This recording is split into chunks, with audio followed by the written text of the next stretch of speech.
Aun cuando todos los maestros del periodismo desaconsejan ser autorreferencial, yo en esta respuesta no voy a poder evitar serlo, porque lo primero que digo es que estoy bastante desencantado con mi profesión, desde hace bastante tiempo, no es en este último lapso, diría que lleva unos años. Primero porque con el avance de las comunicaciones, y esto suena a lo mejor un poco tanguero, la información ha ido desplazando el conocimiento. Es decir, la formación profesional, académica, incluso laboral de los periodistas se ha ido tergiversando al punto tal de ir perdiendo, por un lado, las referencias. Yo me acuerdo cuando empecé en esto hace más de 35 años, bueno, tenía muy cerca a mi viejo que era periodista, pero además de eso, yo quería emular o parecerme o tratar de llegar a ser como era Juan Gelman, Miguel Briante, Osvaldo Bayer, todos ellos maestros con los que he podido trabajar. Tuve la fortuna además de realizar esa ilusión. Yo no sé hoy si los pibes tienen esos referentes. Por un lado sí están.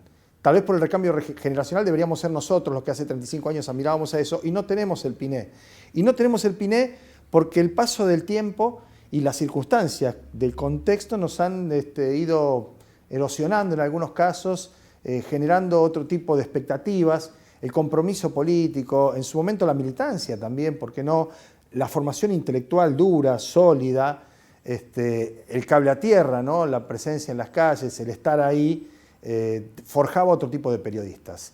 Yo creo que ahora los chicos, muchos de ellos, y no es una cuestión de que sea mejor o peor, sino que es diferente, prefieren ser como Santiago del Moro, cito un ejemplo, ¿no? Entonces está más preocupado por qué ponerse y cómo le queda el corte de pelo que por lo que van a decir. Sus lecturas son prácticamente inexistentes. Yo tampoco voy en contra de los cambios y la tecnología y la incorporación de soportes nuevos porque sería absurdo, ¿no? Pero sí creo que la expresión en pocos caracteres como es el Twitter, el reemplazo del idioma, el lenguaje, el léxico por las simplificaciones idiomáticas, eso también ha conspirado en alguna medida. Y la falta de rigor informativo que está en muy buena medida sostenida por una vertiginosa producción de información generalmente innecesaria, diría yo contaminante, que no permite diferenciar lo urgente de lo importante. Entonces, si vos me preguntás cómo está el periodismo hoy, mal. Y está como está el país. Y está en la Argentina con emergentes propios del momento que vive este país y con algunas situaciones que son beneficiosas para aquellos que fomentan esa concepción binaria de buenos y malos, amigos y enemigos, la vieja y querida grieta. Mira, hoy es el Día del Periodista, por lo menos en el momento que estamos conversando ahora, y la grieta viene de Moreno y de Saavedra, y no era casualidad que cuando se presentó Moreno haya sido el deán Funes, cura, y Cornelio Saavedra, militar, los que se ocuparon de mandarlo al exilio, al que no llegó además porque se ocuparon también de que muriera en el barco, ¿no?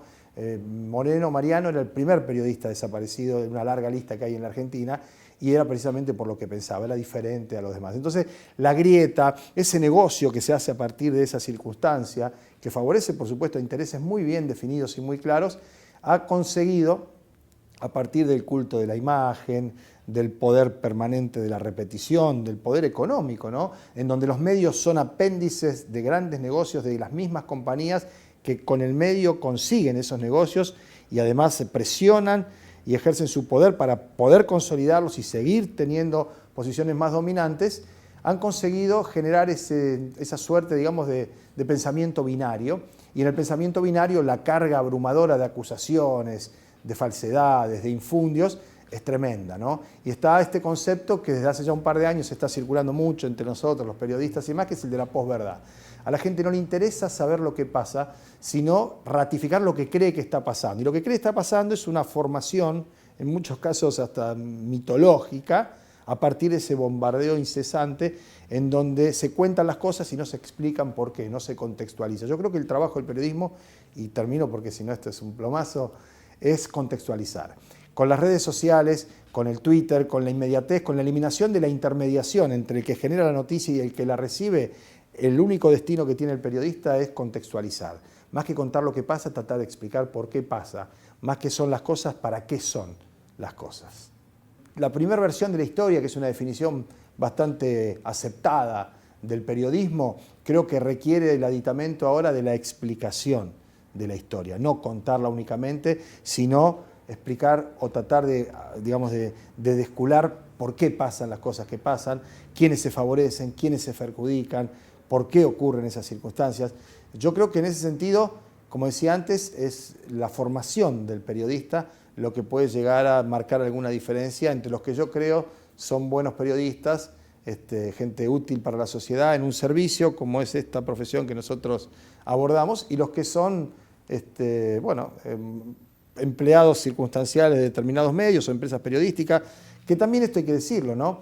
No hay muchos canales o radios o medios que sean ni del Alto Comisionado de Naciones Unidas, ni de la ONG Salvemos a las Ballenas. Uno trabaja para gente que tiene intereses creados.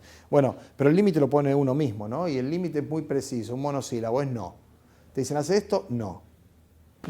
Y creo que eso es algo que todavía tenemos en nuestro poder los periodistas y que algunos han decidido negociarlo y otros no.